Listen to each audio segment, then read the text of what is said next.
आज की वीडियो में हम बात करेंगे कि पुल बैक क्या होता है, उसके बाद वैलिड पुल बैक को कैसे आइडेंटिफाई करते हैं। इसके साथ साथ पल्स एंड करेक्शन मूवमेंट पे भी बात करेंगे। सबसे पहले अगर हम पल्स पर बात करें, जब भी मार्केट किसी एक साइड पर, चाहे वो अप साइड हो चाहे वो डाउन साइड हो, किसी एक साइड पे किसी एक डायरेक्शन पे बहुत तेज़ी से मूव दे तो इस मोमेंटम मूव को हम पल्स का नाम देते हैं। फ़र्ज़ करें कि मार्केट का ट्रेंड अप है, यानी कि मार्केट का ट्रेंड बुलिश है, तो मार्केट बहुत तेज़ी से ऊपर की तरफ मूव करती है। तो मार्केट का अचानक बहुत तेज़ी से ऊपर की तरफ मूव करना और इसके साथ साथ बड़ी बड़ी कैंडल बनाना, इस अमल को हम कहते हैं पल्स वेव। यानी कि मार्केट का किसी एक साइड के ऊपर बहुत तेज़ी से मूव करना। अगर मार्केट बहुत तेज़ी से नीचे की तरफ आती है और मार्केट का ट्रेंड बिरिश की जानिब है, तो लिहाजा तब भी हम इसको पल्स वेव ही कहेंगे। यानी कि मार्केट की डायरेक्शन अगर ऊपर की तरफ है तो बहुत तेज़ी से ऊपर की तरफ जाना, और अगर नीचे की तरफ है तो बहुत तेज़ी से नीचे की तरफ आना, ये अमल पल्स कहलाता है। इसके बाद अभी हम उससे आगे देखते हैं कि उससे आगे क्या है। फिर वो ये बता रहा है कि इसके अंदर बड़े बड़े प्लेयर शामिल होते हैं, जैसे कि बैंक हो गए, इंस्टीट्यूशन हो गए।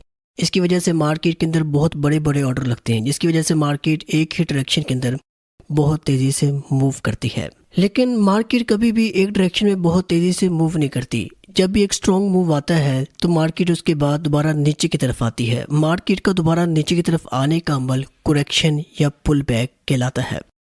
इसको अभी हम दोबारा से यहाँ ड्रा करके देखते हैं कि मार्केट यहाँ से ऊपर की जानिब गई, यानी कि मार्केट का ट्रेंड अप है। उसके बाद मार्केट यहाँ से नीचे आई। मार्केट का यहाँ से नीचे आने का अमल करेक्शन यानी कि पुल बैक कहलाता है। अब वो हमें ये बता रहा है कि जब भी मार्केट करेक्शन वेव में आती है तो बहुत से रिटेल ट्रेडर यानी कि स्मॉल प्लेयर मार्केट के अंदर एंटर होते हैं, या तो बहुत से ट्रेडर अपने जो प्रॉफिट है वो बुक कर लेते हैं इसलिए मार्केट नीचे आती है, या रिटेल ट्रेडर ये समझते हैं कि मार्केट नीचे की जानिब आ रही है। ऐसी सूरत हाल में दो कंडीशन होती है, या तो मार्केट क्या करती है, मार्केट अपना ट्रेंड चेंज कर लेती है, या मार्केट साइड वे ट्रेंड में चली जाती है। अगर मार्केट एक ही रेंज में ऐसे अप साइड डाउन साइड पे यानी कि घूमती रहे तो इसको हम साइड वे ट्रेंड कहते हैं। तो लिहाजा वो यही कह रहा है कि ऐसी सूरत हाल में दो कंडीशंस होती है, या तो मार्केट करेक्शन लेती है उसके बाद ऊपर चली जाती है, या मार्केट साइड वे ट्रेंड में चली जाती है, या मार्केट दोबारा नीचे की तरफ आ जाती है। इसको हम आगे चार्ट पर जाके भी देखेंगे स्टेप बाय स्टेप, और मिसालों के ज़रिए, एग्जाम्पलों के ज़रिए देखेंगे ताकि चीज़ें हमें क्लियर हों। अभी बुनियादी तौर पर हम अपने कॉन्सेप्ट को क्लियर करने की कोशिश कर रहे हैं। इसके बाद वो हमें बता रहा है कि जो पल्स मोमेंटम मूव है उसके अंदर कौन सी चीज़ें होनी चाहिए जिससे हमें अंदाज़ा होगा कि मार्केट का जो ट्रेंड है वो बहुत स्ट्रॉन्ग ऊपर की जानिब है या नीचे की जानिब है। सबसे पहले वो ये कह रहा है कि मार्केट का जो मूवमेंट है वो इंतहाई स्ट्रॉन्ग हो एक ही जानिब, यानी कि जो कैंडल्स हैं वो बहुत बड़ी बड़ी हों। इसके बाद वो ये कह रहा है कि जब भी न्यूज़ आती है या इंस्टीट्यूशन ट्रेडर जब उसके अंदर इंटर होते हैं तो ऐसी सूरत हाल में भी मार्केट का ट्रेंड बहुत तेज़ी से ऊपर की जानिब जाता है। याद रखिएगा कि फॉरेक्स और क्रिप्टो मार्केट में फंडामेंटल एनालिसिस यानी कि न्यूज़ का बहुत अहम किरदार होता है। इसके बाद वो ये कह रहा है कि मार्केट का ट्रेंड अगर ऊपर की जानिब है तो साथ साथ हमें वॉल्यूम भी देखना होगा कि आया मार्केट का जो वॉल्यूम है वो हाई है या लो है। वॉल्यूम किस तरीके से चेक करते हैं इसको हम अभी चार्ट पर जाकर समझेंगे। इसके बाद वो आपको करेक्शन और पुल बैक के बारे में बता रहा है कि जो पुल बैक है, जो करेक्शन है वो क्या होती है। यानी कि आर्जी तौर पर मार्केट अगर रुक जाए और मार्केट थोड़ी देर के लिए नीचे आए तो इस अमल को हम करेक्शन कहते हैं। उसके बाद वो ये कह रहा है कि यहाँ पर जो कैंडल होती हैं वो बहुत छोटी छोटी होती हैं और मार्केट की जो रेंज होती है वो भी बहुत ज़्यादा बड़ी नहीं होती, यानी कि मार्केट मुख्तसर नीचे आती है, उसके बाद मार्केट ऊपर की जानिब मूव कर जाती है। उसके बाद वो ये बता रहा है कि मार्केट के अंदर करेक्शन वेव के अंदर रिटेल ट्रेडर शामिल हो जाते हैं। वो ये समझते हैं कि मार्केट का जो ट्रेंड है वो तब्दील हो गया है। उसके बाद वो ये बता रहा है कि करेक्शन के अंदर मार्केट का वॉल्यूम बहुत ज़्यादा होता है कंपेयर टू पल्स के, यानी कि पल्स की निस्बत मार्केट का जो करेक्शन के अंदर जो वॉल्यूम है वो बहुत ज़्यादा कम होता है। ये देखिए मार्केट का ऊपर जाना पल्स, नीचे आना क्या हो जाएगा करेक्शन। फिर मार्केट ऊपर की जानिब गई पल्स, नीचे आना क्या है correction. Pulse correction, pulse correction, pulse correction और पल्स, यानी कि इस तरीके से मार्केट मूव करती है। अगर मार्केट का ट्रेंड नीचे की जानिब है तब हम इसको कुछ इस तरीके से ड्रॉ करेंगे, यानी कि तब मार्केट की जो पल्स लाइन है वो ये वाली होगी। ये हमारे पास पल्स करेक्शन, पल्स करेक्शन और यहाँ से फिर पल्स। पॉइंट नंबर 3 में वो हमें ये बता रहा है कि करेक्शन के बाद मार्केट अपने ट्रेंड को दोबारा कंटिन्यू करती है, यानी कि मार्केट आर्जी तौर पर नीचे आती है, उसके बाद मार्केट का अपना जो ट्रेंड होता है, मार्केट दोबारा वहाँ पर रिवर्स कर जाती है, यानी कि दोबारा पल्स की तरफ जाती है।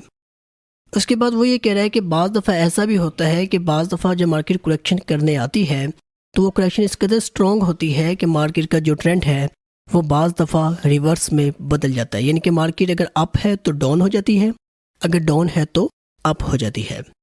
तो ये थे कुछ असूल पल्स और करेक्शन के, जिस तरीके से हम इसको आइडेंटिफाई कर सकते हैं। उसके बाद मैंने नीचे ये एक डायग्राम ड्रा की है। ये जो सी डायग्राम है ये अप ट्रेंड के मुताबिक है, यानी कि बुलिश ट्रेंड की निशानदही कर रहा है। मार्केट के ऊपर जाने के अमल को हम क्या कहेंगे? पल्स। उसके बाद मार्केट नीचे आई, इसको हम कहेंगे करेक्शन। ये जो सी रेंज होती है ये पल्स की निस्बत छोटी होती है, यानी कि समाल होती है और इसका वॉल्यूम भी कम होता है। उसके बाद मार्केट वापस अपने असल ट्रेंड की तरफ चलेगी। उसके बाद मार्केट दोबारा नीचे आई, फिर क्या हो जाएगी? करेक्शन, फिर पल्स, फिर करेक्शन और फिर पल्स। यहाँ से हमें जो बुनियादी जो कॉन्सेप्ट समझ आया है वो ये आया है कि मार्केट कभी भी एक सीधी डायरेक्शन में मूव नहीं करती, बल्कि मार्केट जिग जैग में मूव करती है, यानी कि मार्केट ऊपर जाती है और उसके बाद नीचे आती है, जहाँ से हम अपनी एंट्री को आइडेंटिफाई करते हैं। अभी यहाँ पर हमारे पास जो बात समझने वाली है वो ये है, ये जो करेक्शन है, ये जो करेक्शन है यानी कि मार्केट यहाँ से नीचे आती है, इसको हम पुल बैक भी कहते हैं। जब तक आप ये नहीं समझेंगे कि वैलिड पुल बैक क्या है, उसकी क्या अहमियत है या वो मार्केट में क्यों ज़रूरी है, तब तक आप एक अच्छे ट्रेडर नहीं बन सकते। आप मार्केट के स्ट्रक्चर को कभी भी सही तरीके से ड्रॉ नहीं कर सकते। तो आज के लेक्चर में हम यही समझने की कोशिश करेंगे कि ये जो पुल बैक कहते हैं, करेक्शन को हम पुल बैक भी कहते हैं। तो लिहाजा आज हमने ये समझना है कि वैलिड पुल बैक क्या है। आया ये पुल बैक वैलिड है, आया ये पुल बैक वैलिड है, या आया ये वाला पुल बैक वैलिड है। हमें किस तरह पता चलेगा कि मार्केट का कौन सा पुल बैक वैलिड है? इसको भी हम कुछ मज़ीद मिसालों से समझने की कोशिश करते हैं ताकि चीज़ें मज़ीद क्लियर और वाज़ा होती जाएं। अभी हम पुल बैक की कंफर्मेशन की पहले डेफिनेशन समझ लेते हैं कि वो क्या है। वो ये कह रहा है कि मार्केट जब भी ऊपर की जानब मूव करती है या नीचे की जानब मूव करती है, यानी कि फ़र्ज़ करें कि अभी हम यहाँ पे ड्रॉ करते हैं कि मार्केट के अंदर इस तरह कैंडल बनती है और मार्केट की जो कैंडल है वो ऊपर की तरफ मूव कर रही है। अभी ये वाली जो कैंडल मैंने ड्रा की है, इसके ऊपर वाला हिस्सा क्या होगा? हाई होगा, और नीचे वाला हिस्सा क्या होगा? लो होगा। तो लिहाजा वो ये कह रहा है, और नीचे वाला हिस्सा क्या होगा? लो होगा। अब देखिए मार्केट का जो ट्रेंड है वो मुसलसल ऊपर की तरफ जा रहा है। अब वो ये कह रहा है कि वॉलिड पुल बैक वो होगा जो मार्केट का जो सा हाई जो कैंडल है उसको ब्रेक कर दे, यानी कि उसके नीचे क्लोज हो या उसके नीचे आए। तो ये मैं ज़रा आपको ड्रॉ करके दिखाता हूँ। देखिए फर्स्ट करें कि मार्केट का ट्रेंड अप है और ऊपर की तरफ जा रही है। अब देखिए कि अचानक एक कैंडल बनती है और वो यहाँ से नीचे की जानब क्लोज हो जाती है। लिहाजा ये जो सी कैंडल है ये इस लो के नीचे क्लोज हुई है। तो लिहाजा ये हमारे पास क्या है? ये हमारे पास वैलिड पुल बैक है। एक बात याद रखिएगा कि हमने इस वीडियो के अंदर valid pull back, inducement, valid correction, ये जो तमाम चीज़ों के हमने नाम लिए हैं ये तमाम चीज़ें एक ही है। इन तीनों में कोई भी फ़र्क नहीं है। सिर्फ हमने ये आइडेंटिफाई करना है कि कौन सा वैलिड है और कौन सा वैलिड नहीं है। तो यहाँ पर मैंने कुछ कैंडल ड्रॉ करके रखी हुई है। इस कैंडल के मुताबिक मार्केट का जो सा ट्रेंड है वो अप साइड पे है। सिर्फ हमने ये आइडेंटिफाई करना है कि कौन सा वैलिड है और कौन सा वैलिड नहीं है। तो यहाँ पर मैंने कुछ कैंडल ड्रॉ करके रखी हुई है। इस कैंडल के मुताबिक मार्केट का जो सा ट्रेंड है वो अप साइड पे है। मार्केट का ट्रेंड चाहे अप साइड पे है चाहे डाउन साइड पे है, और इसके अंदर वैलिड पुल बैक को आइडेंटिफाई करने का तरीका एक ही है। अभी आप ये देखें कि मार्केट यहाँ से ऊपर की तरफ जा रही है, ये हमारे पास पल्स वेव, उसके बाद हमारे पास करेक्शन जिसको आप पुल बैक भी कहते हैं, यहाँ से फिर पल्स। अभी हमने ये समझने की कोशिश करनी है कि ये जो सा पुल बैक है ये मार्केट का पुल बैक वैलिड है या नहीं। तो इसका बिल्कुल आसान सा तरीका है, वो ये है कि सबसे पहले आप इस कैंडल का जो इस स्विंग की जो सी हाई कैंडल होगी, सबसे हाई कैंडल आपने देखनी है। सबसे हाई कैंडल का आपने हाई और लो मार्क कर लेना है। अगर आप नोट करें तो इस कैंडल ने पिछली कैंडल का जो सा लो है वो ब्रेक किया है। अगर कोई कैंडल पिछली कैंडल का लो ब्रेक कर दे तो उसको हम वैलिड पुल बैक मार्क करते हैं। तो लिहाजा ये वाला एरिया हमारे पास वैलिड पुल बैक होगा। वैलिड पुल बैक आप हमेशा नीचे मार्क करेंगे, यहाँ मार्क नहीं करेंगे। सबसे जो सी लोअर कैंडल होती है उसको आप वैलिड पुल बैक मार्क करेंगे। यहाँ तक आपको बात समझ आ गई होगी। अभी हम इसकी एक मिसाल और देखते हैं कि वैलिड पुल बैक को हम मज़ीद किस तरीके से हमारे सामने आता है। इसके बाद ये हमारे पास दूसरी मिसाल है। आप यहाँ से देखें कि मार्केट ऊपर गई, उसके बाद मार्केट ने करेक्शन की और फिर मार्केट ऊपर की तरफ गई। इसके अंदर भी हम सेम वही असूल अपनाएंगे कि ये हमारे पास कैंडल का हाई मार्क करेंगे, ये कैंडल का लो मार्क करेंगे इस जगह पे। अभी आप देखें कि मार्केट ने जो सा पुल बैक लिया है, यानी कि मार्केट पहले ऊपर गई है, फिर नीचे आई है, नीचे आने के अमल को हम पुल बैक कहते हैं। तो आपने नोट किया कि मार्केट का जो सा पुल बैक है, उसने इस कैंडल के लो को ब्रेक नहीं किया। तो लिहाजा क्या ये हमारे पास वैलिड पुल बैक है? नहीं, ये हमारे पास वैलिड पुल बैक नहीं है। हमारे पास वैलिड पुल बैक सिर्फ उसी सूरत में होगा जब मार्केट इसके लो को ब्रेक करेगी। तो लिहाजा ये जो पुल बैक है, ये हमारे पास वैलिड नहीं है। इस पर हम क्रॉस का निशान लगा देते हैं, क्योंकि ये पुल बैक हमारे लिए वैलिड नहीं है, इस पर हम ट्रेड नहीं लेंगे। अभी मैं तमाम चीज़ों को रिमूव करता हूँ और हम वैलिड पुल बैक की एक मिसाल और देखते हैं। अभी आप इसके अंदर देखें कि मार्केट ऊपर की जानब जा रही है, तो आप देखें कि मार्केट की हाईएस्ट कैंडल कौन सी है? ये वाली है। जैसे कि हमने हमेशा देखा कि ये हाईएस्ट कैंडल है, ये वाली हाईएस्ट कैंडल है, ऐसा ही है। लेकिन आपने यहाँ पर ये चीज़ नोट की है कि मार्केट ने क्या किया है, मार्केट ने जो प्रीवियस जो कैंडल थी, इससे पिछली जो कैंडल थी, मार्केट ने उसका लो ब्रेक कर दिया है यहाँ पे। तो लिहाजा ये हमारे पास क्या हो जाएगा? वैलिड पुल बैक हो जाएगा। अगर एक ही कैंडल मार्केट के नीचे भी जाए और मार्केट के ऊपर भी जाए, यानी कि अप और डाउन साइड दोनों जगह से ब्रेक करे, तो उसको भी हम वैलिड पुल बैक मार्क करते हैं। तो इस जगह पे आ जाएगा हमारा वैलिड पुल बैक, इस जगह पे ये हमारा वैलिड पुल बैक है। सेम इसी तरह से डाउन मार्केट के अंदर भी हम इसी तरह से वैलिड पुल बैक आइडेंटिफाई करते हैं। लेकिन आपने एक बात याद रखनी है, आपने ट्रेंड के हमेशा लेफ़्ट साइड पे, ट्रेंड के हमेशा लेफ़्ट साइड के ऊपर जो पहली स्विंग होगी, उसके अंदर आपने वैलिड पुल बैक को आइडेंटिफाई करने की कोशिश करनी है। अभी हम लाइव चार्ट पर जाते हैं और वहाँ पर जाकर कुछ मिसालें देखते हैं डाउन ट्रेंड की भी और अप ट्रेंड की भी, जिससे हमें चीज़ें मज़ीद वाज़ा होकर सामने आएंगी। और अगर आपको ये बातें समझ नहीं आ रही, तो आप इस वीडियो को बार बार देखें जब तक आपको ये वीडियो मुकम्मल तौर पर समझ ना आ जाए। ये हमारे पास फॉरेक्स मार्केट का चार्ट है। इसके अंदर हम वैलिड पुल बैक को आइडेंटिफाई करने की कोशिश करेंगे।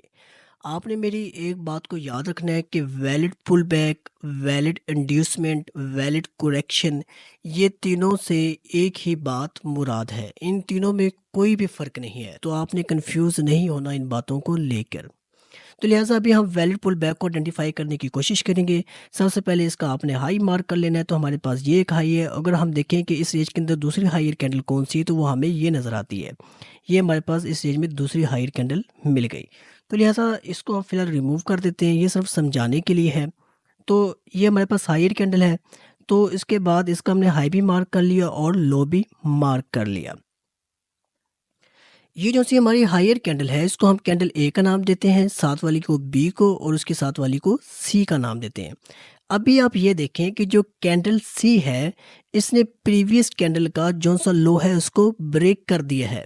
अगर कैंडल सी ने प्रीवियस कैंडल का लो ब्रेक कर दिया है, तो ये हमारे पास क्या होगी? वैलिड पुल बैक होगा। इसको हम वैलिड पुल बैक मार्क करेंगे, जैसे कि हमने वहाँ पर भी पढ़ा। तो अभी हम इन तमाम चीज़ों को रिमूव करते हैं, हम मज़ीद पीछे जाते हैं। ये सिर्फ समझाने के लिए मैं आपको बार बार हम पीछे की जानब जा रहे हैं। तो आप देखें कि इस रेंज में हमारे पास हाईएस्ट कैंडल कौन सी है? ये वाली है, ये वाली, बल्कि ये वाली हमारे पास हाईएस्ट कैंडल है, ये वाली, ऐसा ही है। तो इस कैंडल का हमने हाई भी मार्क कर लिया और लो भी मार्क कर लिया। अभी आपने ये देखना है कि कौन सी कैंडल ने इसका जो सा लो है उसको ब्रेक किया। तो ये हमारे पास कैंडल ए, साथ वाली बी, इसके बाद सी, डी, ई। आपने सबसे लोअर कैंडल लेनी है, आपने इसको मार्क नहीं करना। आपने इससे भी नीचे वाले को, सबसे जो सी लोअर कैंडल होगी, जो सी लास्ट कैंडल होगी, आपने उसको मार्क करना है। वही बात, आपने कैंडल का कलर नहीं देखना, आपने विक देखनी है कि कौन सी कैंडल की विक सबसे ज़्यादा नीचे है। तो लिहाजा अब इसका हम वैलिड पुल बैक कहाँ मार्क करेंगे? तो इसका वैलिड पुल बैक हम यहाँ पे मार्क करेंगे। तो हमारे पास दूसरा वैलिड पुल बैक कहाँ पे आ गया? ये आ गया। ये हमने एक और वैलिड पुल बैक को आइडेंटिफाई कर लिया। तो लिहाजा ये दोनों हमारे पास वैलिड पुल बैक हैं। मैं बाकी तमाम चीज़ों को रिमूव कर रहा हूँ ताकि हमारे पास जो चार्ट है वो क्लियर हो। तो इस तरीके से हम वैलिड पुल बैक को आइडेंटिफाई करते हैं। अब हम थोड़ा-सा इसको समझने की कोशिश करते हैं कि आखिर हम वैलिड पुल बैक को क्यों मार्क करते हैं? ये मार्केट में इतना ज़रूरी क्यों है? आखिर हमने इसको समझा, इस पे इतना वक़्त लगाया कि आखिर इसका मार्केट में क्या किरदार है? अभी हम इसको समझने की कोशिश करेंगे। अभी हुआ क्या कि मार्केट जब यहाँ से ऊपर गई तो बहुत से ट्रेडर ने यहाँ से एंट्री ली। उनको ऐसा लगा कि मार्केट यहाँ से नीचे नहीं जाएगी। उसके बाद मार्केट फिर ऊपर गई, फिर मार्केट नीचे आई तो यहाँ से बहुत से ट्रेडर आए, उन्होंने यहाँ पे एंट्री ली और मार्केट को दोबारा ऊपर की तरफ पुश किया। उनको ये लगा कि मार्केट अब यहाँ से नीचे नहीं जाएगी। तो लिहाजा जो से अग्रेसिव ट्रेडर होते हैं, जो जल्दी ट्रेड करते हैं, जो लॉजिक के साथ ट्रेड नहीं करते, वो जल्दबाजी से काम लेते हैं। तो लिहाजा वो मुस्तकिल मिजाजी को और सब्र व तहम्मुल को नज़रअंदाज करते हैं। तो लिहाजा जो स्मार्ट मनी के बारे में जानते हैं, जो मार्केट में लॉजिक के ज़रिए ट्रेड करते हैं, वो यहाँ पर कभी भी एंट्री नहीं लेते, वो बल्कि इसको वैलिड पुल बैक मार्क करते हैं। अभी देखिए कि हमने कितनी खूबसूरती से यहाँ वैलिड पुल बैक मार्क कर लिए। जब हम वैलिड पुल बैक मार्क कर लेते हैं, उसके बाद हम इस चीज़ का वेट करते हैं कि मार्केट वैलिड पुल बैक के नीचे आए। देखिए, आप मार्केट में जब भी एंट्री लेंगे, चाहे वो फॉरेक्स है या क्रिप्टो है, आप हमेशा वैलिड पुल बैक के नीचे अपनी एंट्री को आइडेंटिफाई करेंगे। लेकिन इस वीडियो के अंदर हमारा मकसद ये नहीं है कि आपने एंट्री को कहाँ पे आइडेंटिफाई करना है। इस वीडियो के अंदर हमारे जो से मकासद हैं वो ये है कि हमने वैलिड पुल बैक को कैसे आइडेंटिफाई करना है और वैलिड पुल बैक को आइडेंटिफाई करने की रीज़न क्या है, इसका मार्केट में क्या किरदार है। ये हम इसलिए आइडेंटिफाई करते हैं ताकि हम इसके नीचे अपनी एंट्री को आइडेंटिफाई कर सकें। तो अभी हम देखते हैं कि मार्केट किस तरीके से मूव करती है। अभी आप ये देखें कि मार्केट कितनी खूबसूरती से वैलिड पुल बैक के नीचे आई और जो स्मार्ट मनी है वो यहाँ से अपनी एंट्री को आइडेंटिफाई करेंगे, क्योंकि यहाँ पे ऑर्डर ब्लॉक भी है और फेयर वैल्यू कैप भी है। ये ऑर्डर ब्लॉक क्या होता है, फेयर वैल्यू कैप क्या होता है, इन तमाम चीज़ों को हम आगे स्टेप बाय स्टेप देखेंगे। अगर हम एक तरतीब से चलेंगे तो हमें चीज़ें वाज़ा तौर पर समझ आएंगी। तो अभी देखते हैं कि मार्केट आगे क्या करती है। तो लिहाजा ये हमारे पास मार्केट का हाई आ गया, क्योंकि मार्केट जब भी वैलिड पुल बैक लेती है और मार्केट का ट्रेंड अप की तरफ हो तो मार्केट प्रीवियस जो सी स्विंग हाई होती है उसको ब्रेक करती है, यानी कि मार्केट उससे ऊपर की तरफ जाती है।